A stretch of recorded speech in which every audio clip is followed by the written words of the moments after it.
Europe 1, il est 8h moins 5. Thomas Soto. L'appel au Front républicain lancé par Jean-Marc Ayrault hier. Il faut tout faire pour qu'il n'y ait aucun maire Front National. Fait beaucoup réagir, et notamment le vice-président du Front National, Florent Philippot, qui était là à l'instant sur Europe 1. Danny Cohn-Bendit, il a été bon sur ce coup-là, Jean-Marc Ayrault. Tactiquement, c'est bien joué ou pas? 3 jours d'un premier tour non, comme c'est ça nul. C'est nul.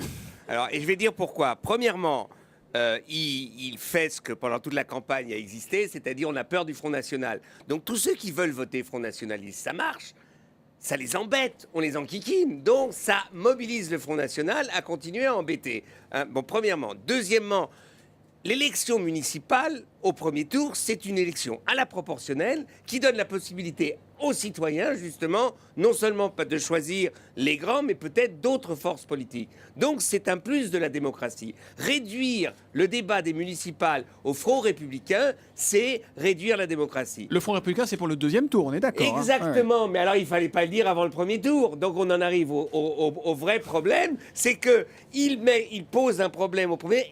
Si le Parti socialiste avait voulu jouer le Front républicain depuis des semaines, le Parti socialiste, pas Ayrault, qui est le gouvernement Harlem Désir, aurait dû dire, nous, si on arrive derrière l'UMP et qu'il y a une triangulaire, nous nous retirons dans toutes les villes de France. Faire cette campagne en annonçant la couleur pour le PS. Alors après, au deuxième tour, on pourrait parler du Front républicain. Mais globalement, est-ce que vous êtes à l'aise, vous, avec toutes ces consignes qu'on donne aux électeurs comme si les partis étaient propriétaires des voix? Non, justement, ça aussi, en plus, c'est complètement idiot parce que les gens vont...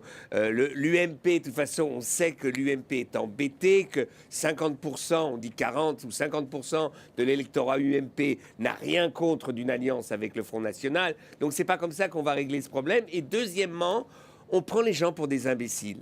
Bon, il est évident qu'il y a des tas de gens dans des villes que s'il y a un danger Front National, ils iront automatiquement, non pas parce que M. Ayrault ou Tartampion leur a dit attention Front républicain, eh ben ils iront voter pour quelqu'un d'autre. Mais vous, dans ces cas-là, vous prendriez position, par exemple, vous, l'homme politique que vous êtes encore pour quelques semaines, vous diriez publiquement, bah oui, allez-y, Front républicain, il faut faire barrage, ou au contraire, vous diriez aux gens, choisissez. Non, mais...